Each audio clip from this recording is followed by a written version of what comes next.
Now, for a particular medium, the index of refraction varies with the wavelength. Although the variation is small, it is important. It is responsible for rainbows and the spreading of white light on prisms, for example. In the top picture, you can see how the index of refraction varies with wavelength, or color, of the light.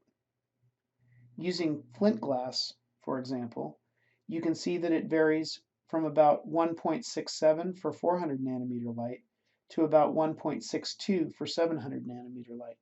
So if you look at flint glass, you can see down here, that's where at about 1.62, and up here where we're in the violet range, we're at about 1.67. In the bottom picture, you can see how water droplets scatter white light. Because the light reflects off the inner surface of the droplet, red hits your eye from droplets above those droplets that emit violet. In this way, rainbows are created.